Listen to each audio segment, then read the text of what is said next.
প্রিয় দর্শক, আপনাদের সবাইকে স্বাগত জানাচ্ছি এনটিভির স্বাস্থ্য বিষয়ক নিয়মিত আয়োজন স্বাস্থ্য প্রতিদিন অনুষ্ঠানে। আপনাদের সাথে আছে আমি ডাক্তার সাদিয়া ফাতেমা কবির। দর্শক, আমরা যে বিষয়টি নিয়ে আলোচনা করব তা হলো লো ব্যাক পেন বা কোমর ব্যথা। এ বিষয়ে আলোচনা করার জন্য আমাদের স্টুডিওতে উপস্থিত আছেন একজন বিশেষজ্ঞ চিকিৎসক। চলুন পরিচিত হই আমাদের আজকের অতিথির সাথে।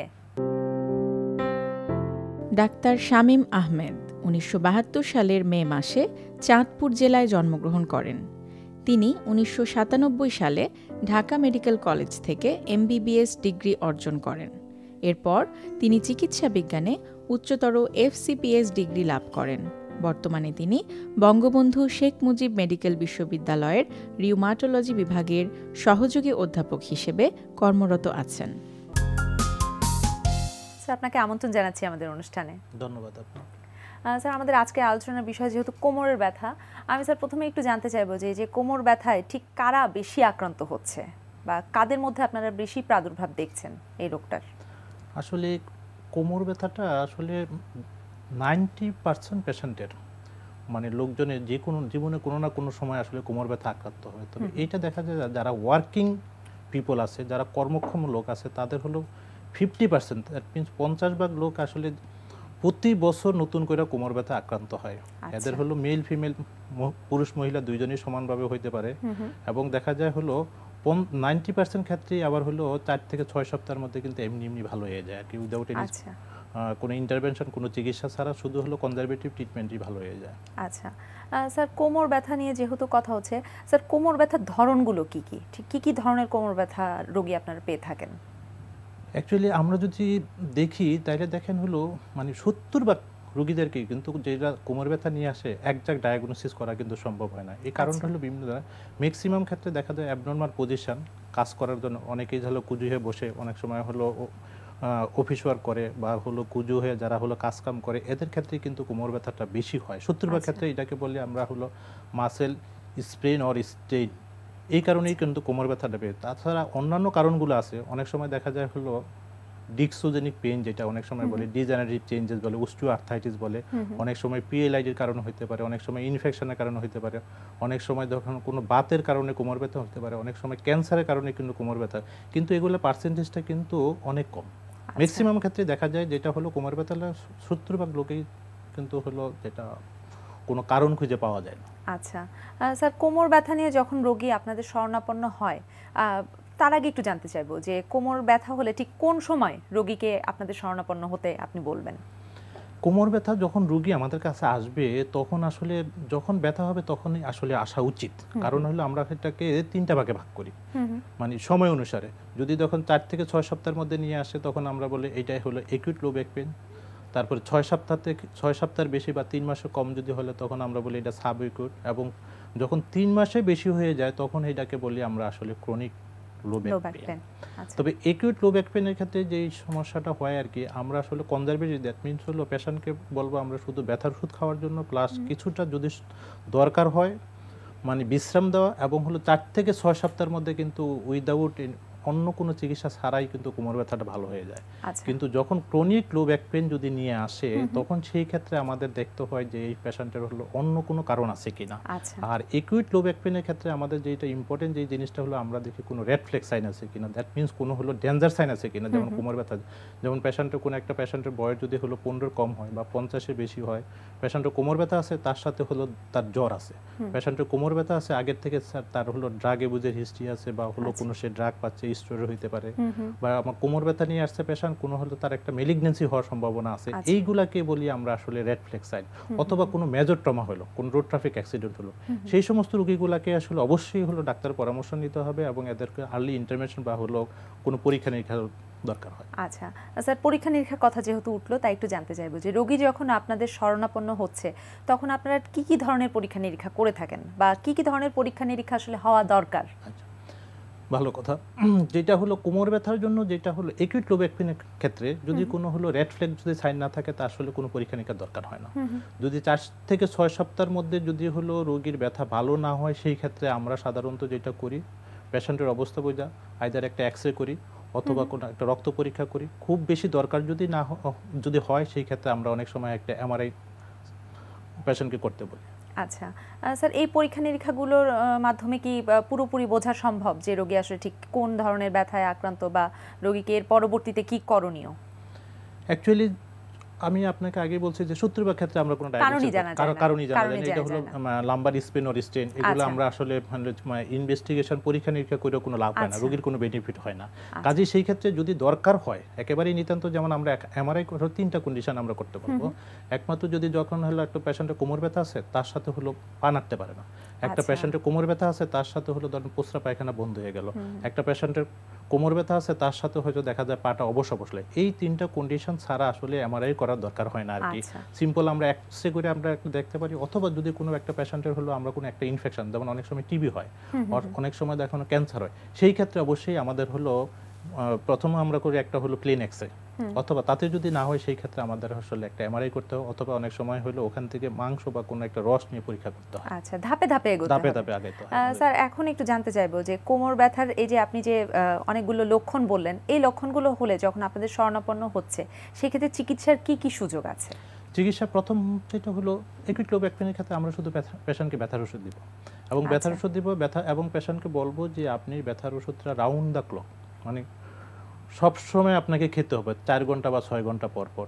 অনেক সময় আমরা ডাক্তারের প্রেসক্রাইব করা হয় যে হলো ব্যথা হলে খাবেন, এইটা আসলে হলো ওষুধটাতে কোনো কাজ করে না। এই জন্য রাউন্ড দ্য ক্লক অ্যাটলিস্ট হলো 2 থেকে হলো 3 সপ্তাহ আগে কিন্তু ব্যথার ওষুধ খেতে হবে, এইটা একটা। আর অনেক সময় যদি ক্রনিক লো ব্যাক পেন হয়, সেই ক্ষেত্রে আসলে ব্যথার ওষুধে খুব একটা কাজ করে না, তখন আমাদেরকে দেখতে হয় যে এই পেশেন্টের হলো যেহেতু ক্রনিক লো ব্যাক পেন আছে, তার মানে অনেকগুলো সাইকোলজিক্যাল ফ্যাক্টর কাজ করে এই ক্ষেত্রে, যে অনেক সময় তার ডিপ্রেশন থাকতে পারে, অনেক সময় ধরেন হলো অ্যাংজাইটি থাকতে পারে, অনেক সময় জব ডিসস্যাটিসফ্যাকশন থাকতে পারে, অনেক সময় অনেকের আছে হলো একটু ইলনেস বিহেভিয়ার, যতটা না তার হলো অসুস্থতা তার থেকে বেশি সে মনে করছে বা বলছে। এই কারণগুলো যদি আমরা আসলে আইডেন্টিফাই করতে না পারি, সেই ক্ষেত্রে ক্রনিক লো ব্যাক পেনের আসলে ব্যথার ওষুধ দিয়ে চিকিৎসা করা যাবে না। আর একিউট লো ব্যাক পেনের ক্ষেত্রে যে জিনিসটা আমরা তাকে ব্যথার ওষুধ দিচ্ছি, যদি হলো খুব বেশি সমস্যা না হয়, তার কাজকাম অ্যাক্টিভিটিস আমরা লিমিট করি না, যদি করতে হয় 3 থেকে 5 দিন, 5 দিনের বেশি না। আর ক্রনিক লো ব্যাক পেনের ক্ষেত্রে যেখানে পেশেন্টে ব্যথার ওষুধ দিতে হবে, সাইকোলজিক্যাল ফ্যাক্টরগুলো চিকিৎসা করতে হবে, তার সাথে হলো পেশেন্টকে এক্সারসাইজ জন্য বলতে হবে।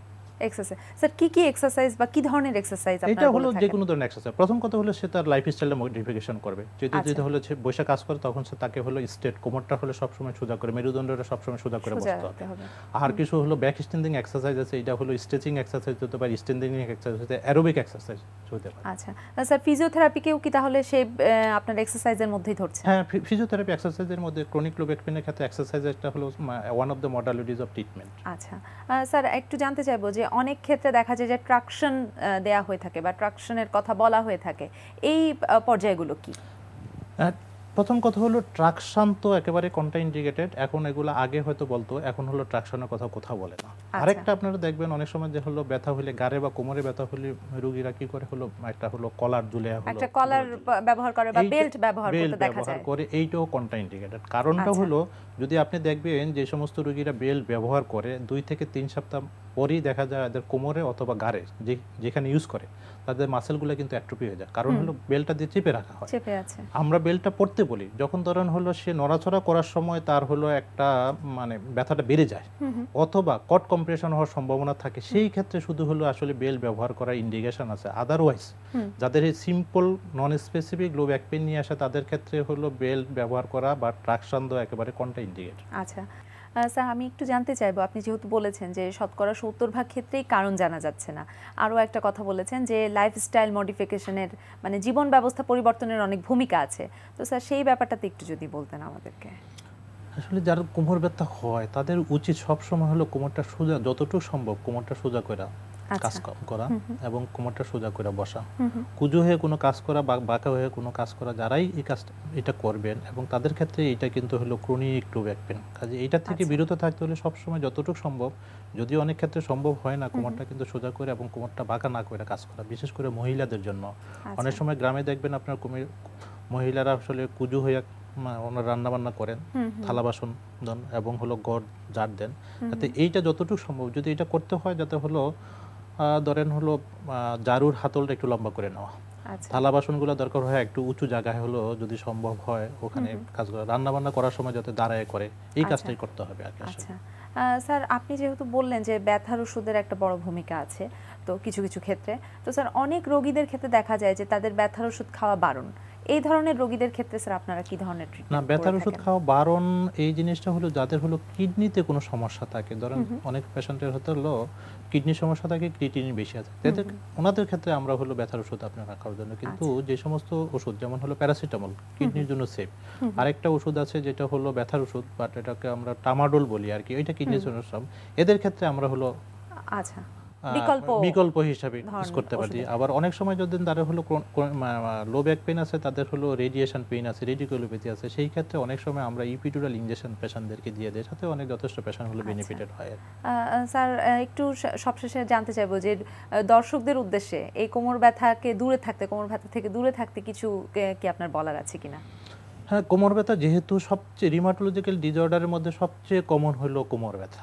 আমি আগেই বলছি 90% লোক জীবনের কোনো না কোনো সময় হলো কোমর ব্যথা আক্রান্ত হবে, এমন কোনো লোক জীবনে পাওয়া যাবে না যে কোনোদিন তার কোমর ব্যথা হয় নাই। কাজেই এটাতে আতঙ্কিত হওয়ার কিছু নেই। যাতে ক্রনিক লো ব্যাক পেন যাদের থাকে তাদের ক্ষেত্রে লাইফস্টাইল মডিফিকেশন করতে হবে, প্লাস হলো তার কোনো সাইকোলজিক্যাল কোনো ফ্যাক্টর আছে কিনা এইটা আমাদের অ্যাসেস করতে হবে, এবং চিকিৎসার ক্ষেত্রে এইটাকে অবশ্যই প্রাধান্য দিতে হবে, এবং পেশেন্টকে অন্ততপক্ষে সপ্তাহে 3 দিন হলো তাকে হলো এক্সারসাইজ করতে হবে, otherwise chronic low back pain থেকে হলো আসলে মুক্তি পাওয়া সম্ভব। স্যার আপনাকে অসংখ্য ধন্যবাদ আমাদেরকে গুরুত্বপূর্ণ তথ্য জানানোর জন্য। ধন্যবাদ আপনাকে। প্রিয় দর্শক, জেনে নিলাম লো ব্যাক পেন বা কোমর ব্যথা সম্পর্কে বেশ কিছু গুরুত্বপূর্ণ তথ্য। আশা করি তথ্যগুলো আপনাদের উপকারে আসবে। আজকে আমরা যে মুভমেন্টটা দেখাবো সেটা আমরা ফোকাস করব হচ্ছে শোল্ডার মাসলে। এই জিনিসটা আমরা করছি, এটা হচ্ছে খুবই একটা ওল্ড স্কুল প্রোগ্রাম। এটা আগে বডি বিল্ডাররা করতো, কিন্তু এখন খুব একটা করে না, কারণ এটা শুধুমাত্র যারা স্ট্রং ম্যান কম্পিটিশনে যাচ্ছে তাদের জন্য জিনিসটা করা। এটা ফোকাসটা হচ্ছে যতটুকু না ম্যাস বিল্ডিং, তার চেয়ে বেশি হচ্ছে স্ট্রেংথ বিল্ডিং। আমরা অনেকে দেখা যায় যে যারা যখন আমরা মিলিটারি প্রেস মারি, আমরা কিন্তু সবসময় বলি যে মিলিটারি প্রেসে সবসময় থাকতে হবে হেভি ওয়েট। এটাকে আমরা বলি যে হ্যাঁ ফর্মটা অবশ্যই থাকতে হবে, কিন্তু হেভি ওয়েট নিতে হবে। কিন্তু অনেক সময় দেখা যায় যে এই এক্সারসাইজটা করার সময় যদি হেভি ওয়েট নিতে হয়, সবচেয়ে বেশি ইনজুরি কিন্তু এই এক্সারসাইজের মাধ্যমেই হয়। রিজন হচ্ছে যখন তারা এই এক্সারসাইজটা করে তখন হেভি ওয়েট তুলতে গেলে, যখন ওয়েটটা তুলছে তখন তাদের পিছন দিকে একটু হেলে পড়তে হয়, কিন্তু স্পাইনের কিন্তু একটা লিমিটেশন আছে হেলার। তখন হয় কি এত বেশি তারা হয়ে যায়, হেলে পড়ে, যেহেতু মাসলগুলো স্ট্রং থাকে, তারা ওই মুহূর্তে তারা বুঝতে পারে না, কিন্তু স্পাইনের প্রচণ্ড একটা প্রেশার পড়ে ঠিক 3 থেকে 4 দিন পরেই দেখা যায় তাদের স্পাইনের মধ্যে প্রোল্যাপস হয়, ডিজেনারেশন হয়, কোনো না কোনো ইনজুরি কিন্তু এক্সারসাইজের মাধ্যমেই হয়। যাতে এই এক্সারসাইজের মাধ্যমে কোনো রকম ফার্দার কোনো ইনজুরি না হয়, যারা আগে ইনজুর্ড অথবা যারা ইনজুর্ড যাতে না হয়, এই জন্য যে জিনিসটা আমরা করবো, কিছু মুভমেন্ট দেখাবো। যদি মাঝে মাঝে এই মুভমেন্টটা তার এক্সারসাইজ করে, তাহলে যে জিনিসটা হবে শুধুমাত্র শোল্ডার এবং শোল্ডারের স্ট্যাবিলাইজার, স্পাইনের যে আশেপাশে যে মাসলগুলো থাকে up to back, lower back, প্রত্যেকটা মাসল খুব স্ট্রঙ্গার হবে। এতে যে জিনিসটা হবে পরবর্তীতে যখন আপনি স্ট্যান্ডিং অবস্থায় এক্সারসাইজটা করবেন তখন ইনজুরির চান্সেসটা কমে যাবে। দ্য রিজন ইজ হেলে পড়ার যে একটা থাকে, একটা টেন্ডেন্সি থাকে, এই জিনিসটা কিন্তু কমে যাবে, কারণ আপনার স্ট্যাবিলাইজার মাসলের সাথে আপনার একটা কমিউনিকেশন হয়ে যাবে। এখন দেখুন যে কীভাবে আমরা এক্সারসাইজটা করছি। ওকে, যদি এক্সারসাইজটার মুভমেন্ট একটু অড, কিন্তু যদি আপনি এটা যদি করেন দেখবেন আপনি বেনিফিটটা খুব কয়েকদিনের ভিতরেই পাবেন। ওকে, রেডি? ওকে, এটা আমরা দেখাচ্ছি সুবিধার জন্য স্মিথ মেশিনে, কিন্তু আপনি ইচ্ছা করলে পাও রেখেও করতে পারেন। ওকে, রেডি? একদম সিরিয়াস অবস্থায় থাকবে। খালি একটা জিনিস রাখবেন, আমি যে জিনিসটা বলছি, যে মেকানিক্সটা বলছি, যে অনেকেই দেখা যাবে যে হাঁটুটা ভেঙে ফেলবে। যদি আপনি ভেঙে ফেলেন তাহলে কিন্তু সে একই জিনিস হবে, লোয়ার ব্যাকে গিয়ে ইটা পড়বে, প্রেশারটা পড়বে। সবসময় খেয়াল রাখবেন হাঁটু যাতে স্ট্রেট থাকে, ঠিক এই অবস্থায় হলে যে জিনিসটা হবে, আপনার পিঠটা কিন্তু বেশি পিছন থেকে যেতে পারবেন না। যদি চলে যায় তাহলে কিন্তু আপনি এটা তুলতে পারবেন না। এতে কী হবে, আপনার বডিটা কিন্তু আপনাকে আটকে রাখবে এই মোশনটা করার জন্য। এখন দেখুন কীভাবে আমরা এটা করছি, মুভমেন্টটা করছি। ওকে, রেডি? ইয়েস, সেম, একদম ইজি মোশন। ইয়েস, মোশনগুলো একদম same, mechanics is the same.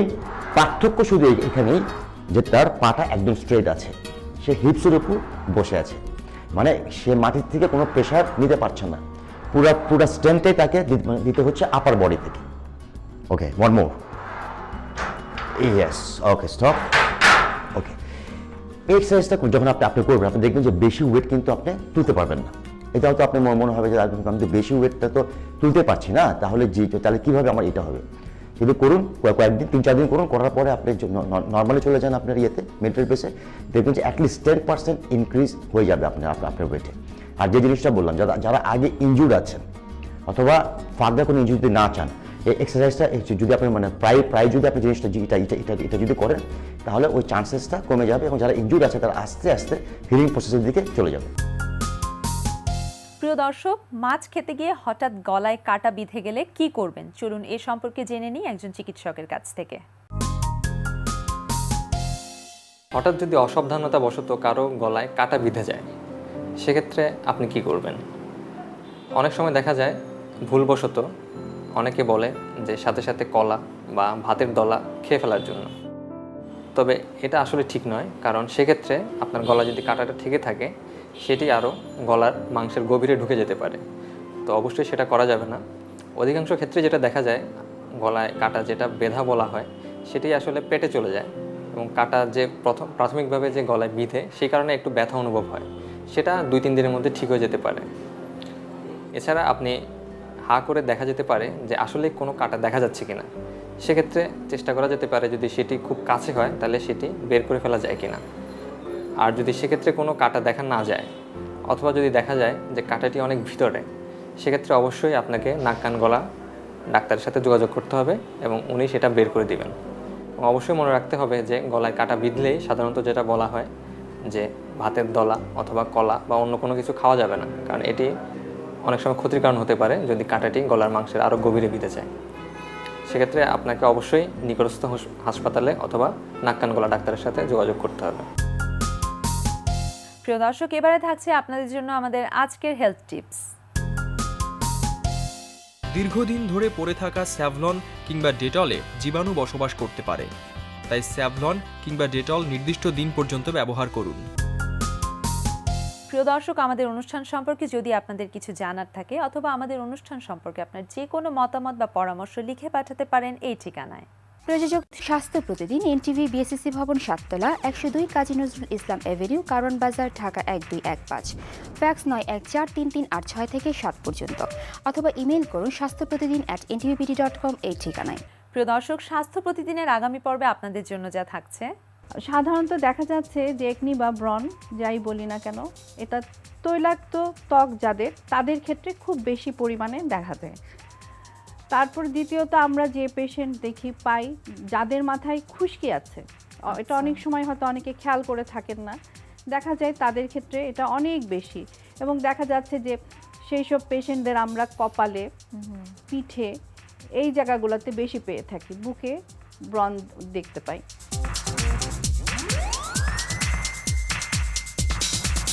প্রিয় দর্শক, বিশ্বের যে কোনো প্রান্ত থেকে যে কোনো সময় আপনার প্রিয় স্বাস্থ্য প্রতিদিন অনুষ্ঠান দেখতে ভিজিট করুন আমাদের পূর্ণাঙ্গ ওয়েব পোর্টাল www.ntvbt.com। দর্শক, আজ এ পর্যন্তই। সবাই ভালো থাকুন, সুস্থ থাকুন, এনটিভির সাথেই থাকুন।